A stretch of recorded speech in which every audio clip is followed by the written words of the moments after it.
চট্টগ্রামের নামিদামি ব্র্যান্ডের মিষ্টির দোকানগুলোর থালাতে সাজানো মিষ্টির চাকচিক্য দেখে বোঝার কোনো উপায় নেই এগুলো তৈরি স্থান কতটা ভয়াবহ। কারখানার ভিতরে মাটিতে পড়ে আছে সারি সারি মিষ্টির থালা, আর তাতে ভাসছে মরা মশা, মাছে আর তেলাপোকা। ফ্রিজে পাওয়া যায় মেয়াদোত্তীর্ণ রসমলাই ও রসগোল্লা।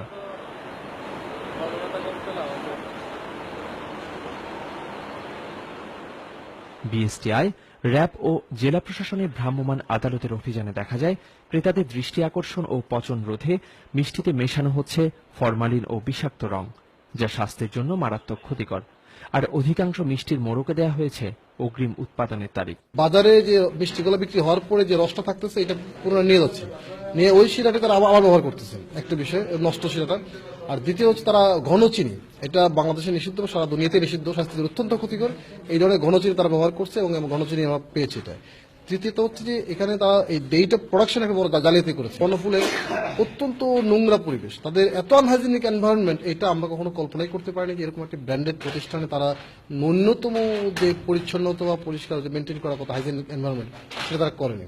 সম্প্রতি চট্টগ্রামের স্বনামধন্য মিষ্টির দোকান বনফুল ও মধুবনকে করা হয় ৩০ লক্ষ টাকা জরিমানা, আর Bose brothers, Thai food, Iqbal ও রয়্যাল সুইটসকে জরিমানা করা হয় ৮ লক্ষ টাকা। নালায় ফেলে দেওয়া হয় কয়েকশো মণ মিষ্টি। ভ্রাম্যমাণ আদালতের এই অভিযান নিয়ে অসন্তোষ প্রকাশ করলেন উৎপাদনকারী প্রতিষ্ঠানের এ কর্ণধার। উইদাউট টেকনিশিয়ান ছাড়া, কোন এক্সপার্ট ছাড়া যে মাননীয় ম্যাজিস্ট্রেট সাহেব এভাবে করে এত বড় অপরাধ একটা শাস্তি করবেন, এটা আমাদের বোধগম্য হচ্ছে না। উৎপাদন খরচ বাঁচাতে ৩-৪ মাস আগে বানানো এসব মিষ্টি পেটে গেলে সাধারণ মানুষ কঠিন রোগে আক্রান্ত হতে পারে বলে মনে করছেন বিশেষজ্ঞরা। খাবারের মধ্যে বিষাক্তের মধ্যে ক্যালসিয়াম কার্বাইড জাতীয় জিনিস মেশানো হয়, ফলে এর ফলে লং টার্ম ইফেক্টে পেশেন্টের ক্ষেত্রে দেখা যাচ্ছে যে পেপটিক আলসার ডিজিজ, সেখান থেকে সেটা পরবর্তী পর্যায়ে পারফোরেশন হয়। আরো লং টার্ম দীর্ঘদিন ধরে এই জিনিসগুলো ব্যবহার করতে করতে দেখা যাচ্ছে ক্যান্সার, মানে ইন্টেস্টাইনাল অ্যাবডোমেনের মধ্যে অ্যাবডোমিনাল ক্যান্সার হওয়ার সম্ভাবনাটা অনেক বেশি হয়ে যায়। মৃন্ময় বিশ্বাস, এটিএন নিউজ, চট্টগ্রাম।